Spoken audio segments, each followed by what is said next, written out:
Welcome to Chapter 16. In this chapter, we will discuss complex financial instruments. In our previous chapters, we discussed the accounting for basic financial instruments, including accounts receivable, accounts payable, investments, loans, and shares.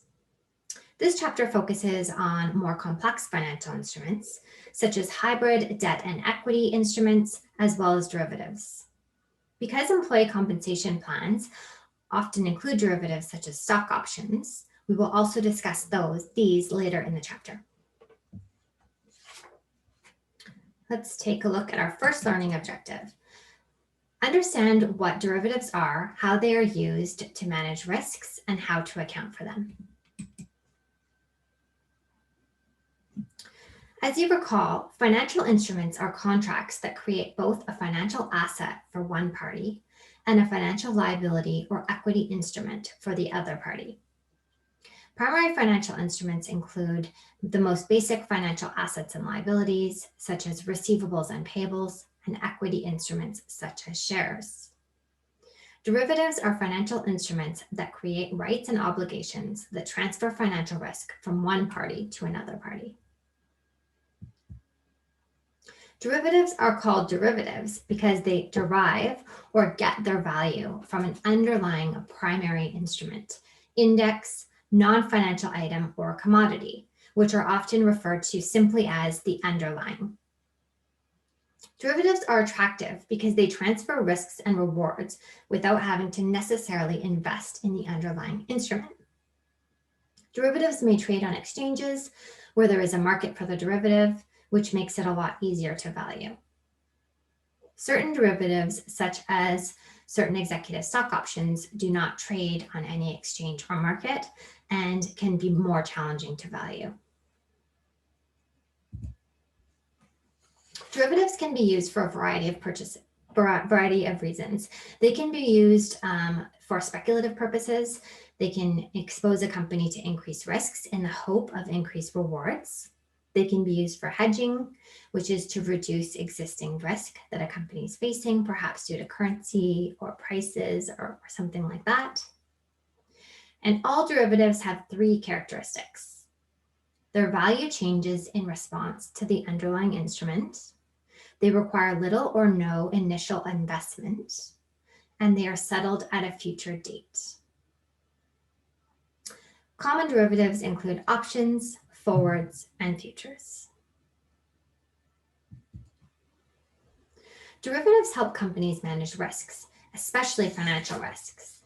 IFRS identifies various kinds of financial risk, including credit risk, which is the risk the other party to a financial instrument contract will fail to deliver because they can't make good on their promise. Liquidity risk, which is the risk a company itself will not be able to honor a contract due to cash flow program problems.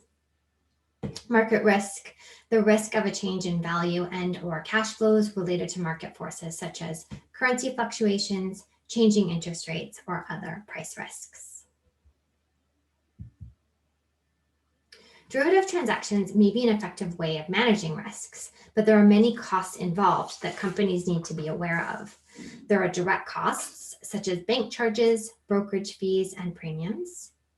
There are indirect or invisible costs, such as the time it takes employees to research, analyze, and execute these transactions, including the amount of time it takes the accounting team to account for these transactions and clear them with the external auditors, and other costs. If there's too much use of complex financial instruments, the financial statements can lose their transparency and understandability. And companies need to consider all of these costs associated with derivatives and weigh them against the benefits. There are a variety of users for derivatives. These can include direct producers and consumers that are either purchasing or selling commodities or goods, that sell goods on credit, that borrow money or incur liabilities and debt, that operate with debt or use different currencies. There are also two groups of derivative users who operate in this market in order to maximize their profit. So there's speculators who are investors who purchase forward contracts betting that the price will increase and they will make a profit on the contract.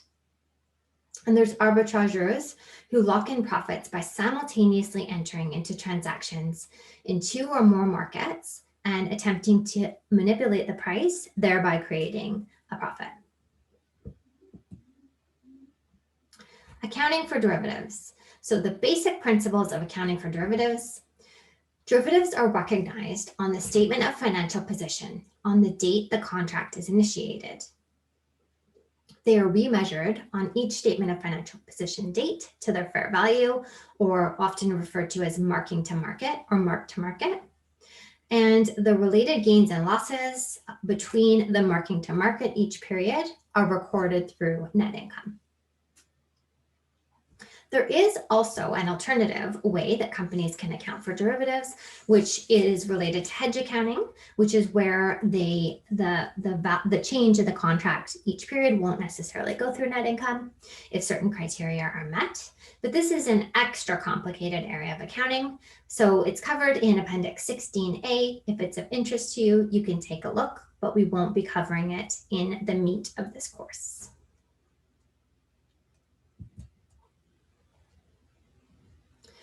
There are a variety of types of derivatives. So we've talked about futures, forwards, and options. Those are common types of derivatives. We haven't talked about purchase commitments. So what is a purchase commitment, and are they derivatives? So purchase commitments are where a company is agreeing to purchase a good in the future. So these contracts may be structured as commodity futures or forward contracts and could be structured as direct derivatives, but they may also be structured just as a regular purchase commitment. So the question is, when do we have to account for these as a derivative, and when are they simply a purchase commitment? Purchase commitments are generally labeled as executory contracts, or contracts to do something in the future. Of course, when these contracts are signed, no cash or product changes hand up front, again, making it look like a derivative.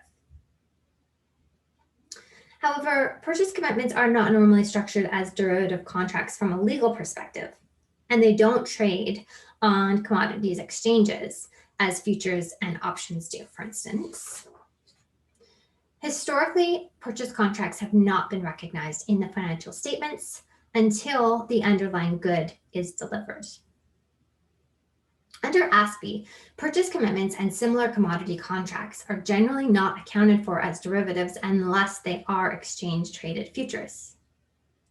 IFRS considers whether contracts have net settlement features, meaning that they can be settled on a net basis by paying cash or other assets as opposed to taking delivery of the underlying product.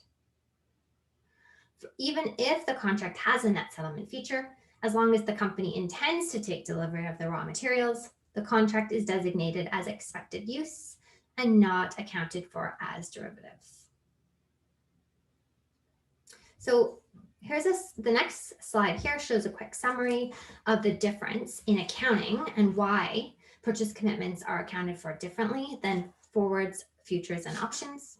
So you can see the legal form of forwards, futures, options, and purchase commitments is all in a contract, although it states that the purchase commitment will not have a net settlement clause, at least not one that's intended to be exercised. Purchase commitments also don't trade on an exchange, whereas forwards, futures, and options do. All of them have a contract signed and goods will change hands later.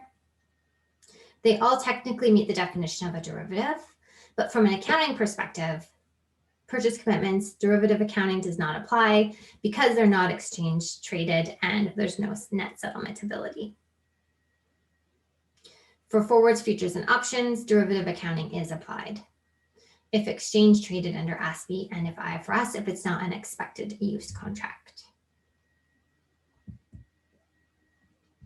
All right, let's move into a discussion of options and warrants. So these are some very typical types of derivatives, and they're both different types of, they're both financial instruments. An option or warrant gives the holder the contractual right to acquire or sell an underlying instrument at a specified price within a specified term. The specific price is called the exercise or strike price, and this is the agreed upon price at which the option may be settled. The specific term is called the exercise period. A good example of an option is the right to purchase the shares of a company for a fixed price on a specified date. The underlying is the value of the shares. That is, the option derives its value from the share price of the underlying shares. If the share price goes up, the option is worth more. If the price goes down, the option may become worthless. The option allows the holder to protect himself or herself against declines in the market value of the underlying shares, but also allows the holder to participate in increases in share value without actually having to hold the shares. And as you can see, the cost of the option is a fraction of the cost of the underlying. So say the option in this example cost a few $100s. Actually executing on that option and buying the shares could cost millions of dollars. So the company's prepared to pay a small premium so that they can make the most educated choice about when they want to purchase those shares and if they want to purchase those shares. Because purchased options gives the holder a right to do something, but no obligation. Just because you're holding an option, you do not have to exercise it. There are two types of options. There's a written option and a purchased option. If a company purchases an option, it gains the right to do something. If a company writes an option, it gives the holder or purchaser the right to do something. And the right in question may be either to buy, which is called a call option, buy something, or sell something, which is called a put option. Written options are much riskier for companies because they cannot control whether they are required to deliver something. The company is obliged to perform under the option. This is different from a purchased option, which gives the company the right, but not the obligation to do something. Let's take a look at an example of accounting for an option and warrant. So in this example, company A purchases a call option from company B on January 2nd for $400. This option gives company A the right to purchase 1,000 company L shares, the underlying, at $100 per share, the exercise price, and it expires on April 30th. At the time of the transaction, company L shares are trading at $100. Okay, so if the price of the shares goes above $100, company A will make a profit.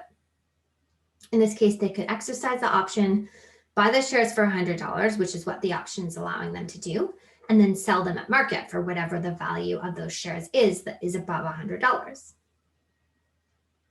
Company A has market risk associated with the option. If the share price does not increase, the option is worth nothing and they will lose $400. Company B has market risk associated with the shares. If they don't own the shares, the loss is the difference between the market price and $100. If they hold the shares, the profit or loss depends on the price they paid versus the market price. And if the shares go down, the option will not be exercised, so they could profit $400. Prepare the required journal entries to recognize the call option for company A and any journal entries for company B. Well, there's no journal entry for company B, so that was a bit of a trick question. The journal entry is for company A, and they're the company that purchased the option. And they need to record the fact that they purchased an option for $400. They don't need to worry about the value of the underlying, but they have physically purchased, paid cash to purchase something, so they need to record it in their financial statements. So the journal entry is debit derivatives, which is going to go on the statement of financial position, could be an asset or a liability, depending on if it's in or out of the money, and credit cash for $400. Let's talk about option premiums for a minute. So option premiums are composed of two amounts. There is the intrinsic value of the option and the time value of the option. So the intrinsic value is the difference between the market price of the underlying and the strike price or the exercise price at any point in time.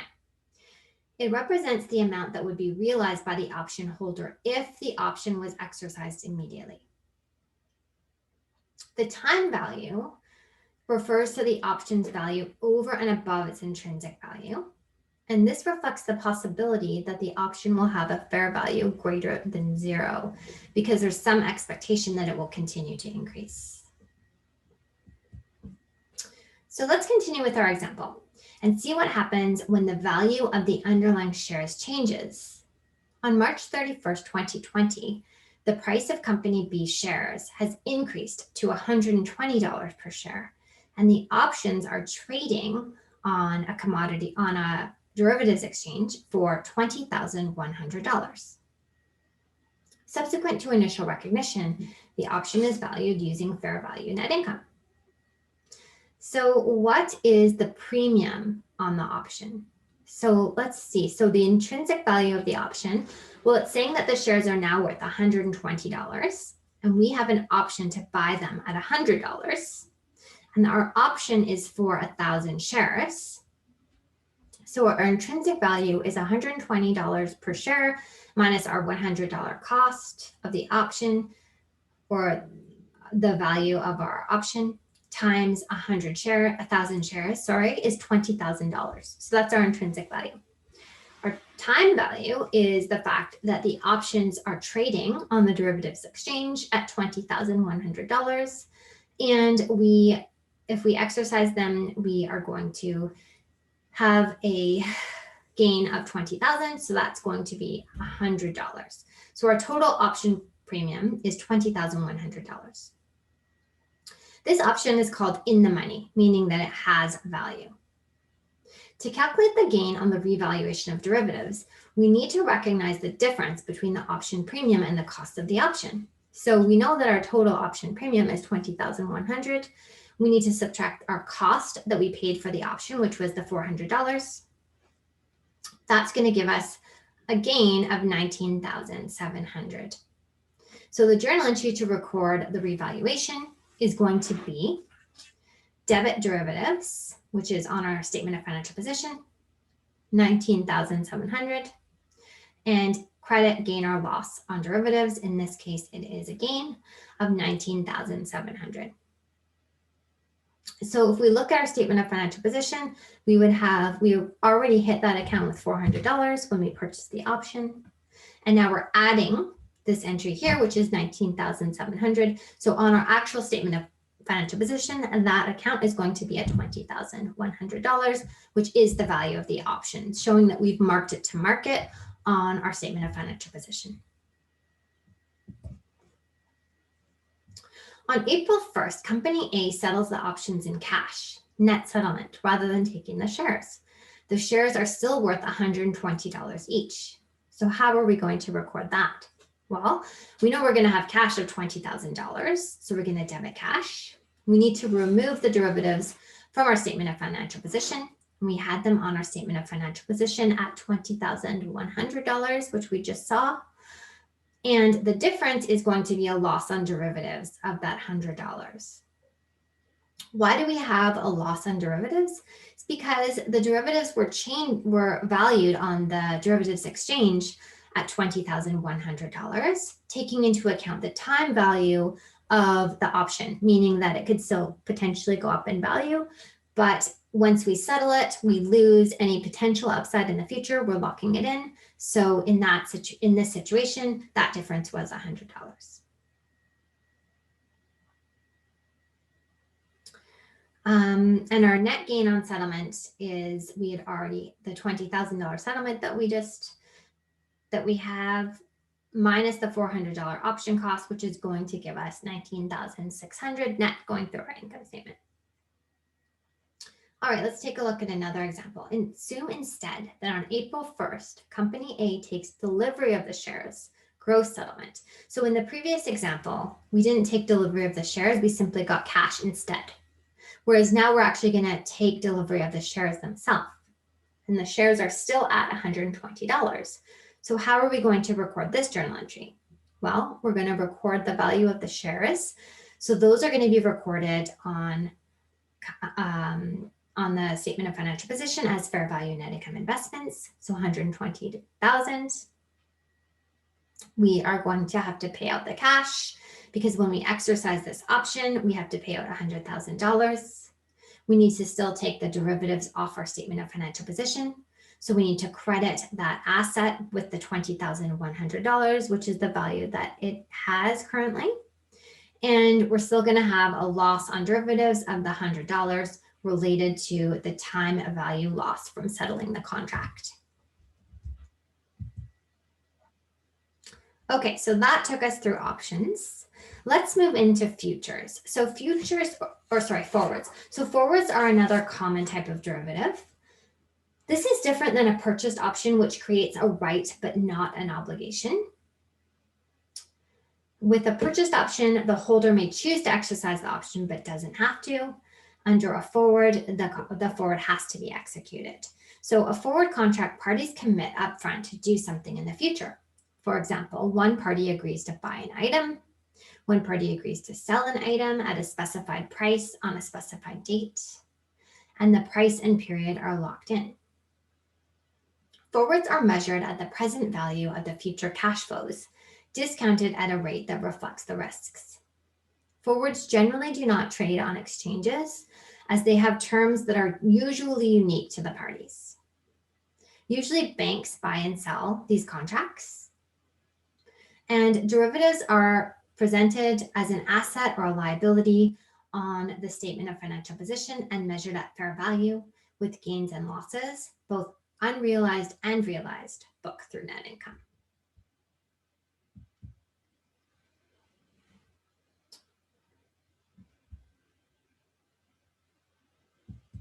Okay, so on January 2nd, Company A agrees to buy $1,000 from Bank B, US $1,000 from Bank B for Canadian $1,150 in 30 days. The spot rate, US equals Canadian 110. The contract is priced such that fair value equals 0. This contract transfers the right to increases in value of the underlying US dollars. And the contract creates an obligation to pay a fixed amount at a specified date. Based on the 0 value of the forward, there is no journal entry on inception. So don't get confused here where it tells us that the spot rate is US $1 to Canadian 110. The contract has a fair value of 0 on inception, so that information is not required. Okay, so then the next piece is on January 5th, the fair value of the contract becomes $50, meaning that the company has made $50 on the contract. The US dollar must have moved favorably. So to record the revaluation on January 5th, we're going to have debit derivatives and credit gain or loss on derivatives. So we're marking it to market every time it changes right through the income statement and hitting that derivatives asset or liability account on our statement of financial position. On January 31st, the contract moves into a $30 loss position. So now we need to mark the loss to market. So we're going to have, we need to reverse the gain that we recognized as well. So we're going to have credit derivatives with $80 because it's the $50 plus the $30, and debit loss on derivatives of $80. And our next example is on the settlement date. The US $1 equals Canadian 105. So now we need to record the settlement of the contract. So we're going to have debit loss on derivatives of $70. We're going to debit the derivatives account on our statement of financial position with the $30, which is what the amount's at on our balance sheet right now after we book that $80 entry that you can see above, and credit cash of $100.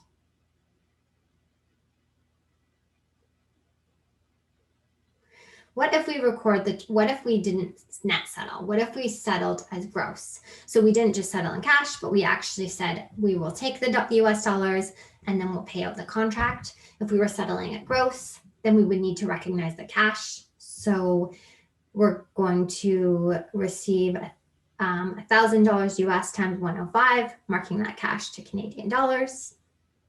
It's going to give us 1050.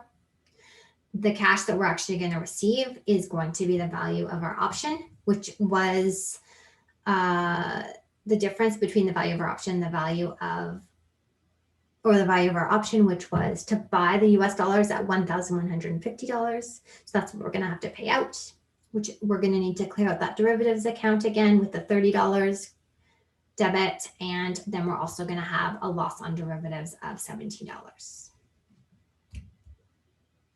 Hopefully that makes sense. We will go through some more questions in the tutorial section for chapter 16.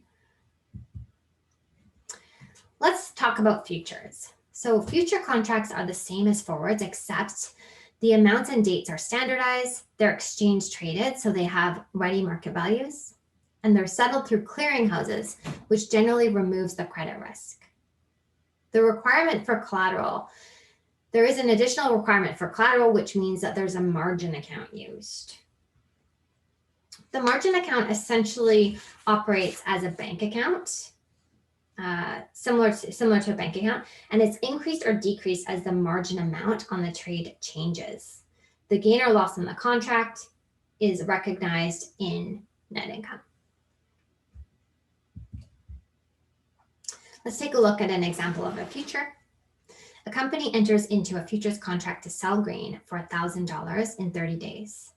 This is a non-financial derivative with a net settlement feature, and the company intends to settle on a net basis. The broker requires a $100 initial margin. So to record the initial margin, it's simply going to be debit derivatives deposit and credit cash for the $100. And the fair value is going to be 0 on inception. Assume the value of grain increases by $50. Then we're going to have, our market value of grain increases, the market value of the futures contract decreases by $50. So we're going to need to record the loss, which is going to be debit loss on derivatives, credit derivatives on our statement of financial position for $50. The broker is now going to require us to send him an additional $50 deposit in our margin account. So we are going to record debit derivatives deposit credit cash for $50. And when the contract is closed and we're going to record settlement, we're going to get back the $100 that we gave to the broker. So we're going to get debit cash of $100. We're going to get rid of the derivatives account on our statement of financial position. So we're going to debit that account and credit the derivatives deposit. It's worth noting that when we recognized the gain or loss on derivatives earlier, right here, gain or loss on derivatives for $50, at this point, this was an unrealized loss. But when we settled the contract here, even though we didn't hit the income statement again, technically this amount, if this was called unrealized loss on derivatives, it would need to be reclassed to be realized loss on derivatives.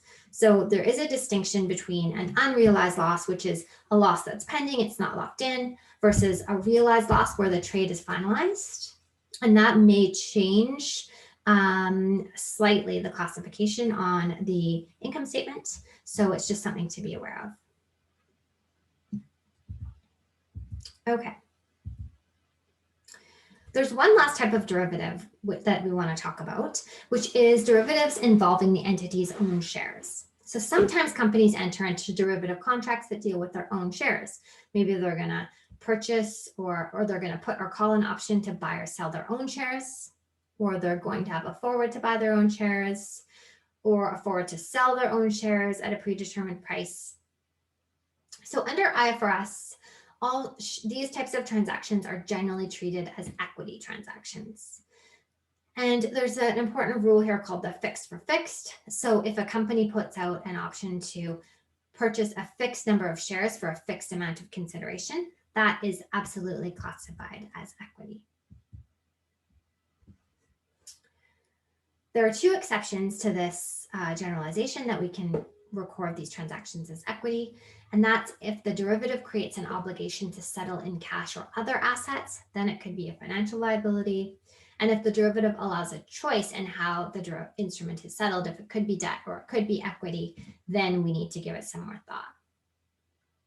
And ASPE is silent here, but generally supports the IFRS approach of classifying these transactions as equity unless there is the option to settle in some type of other asset.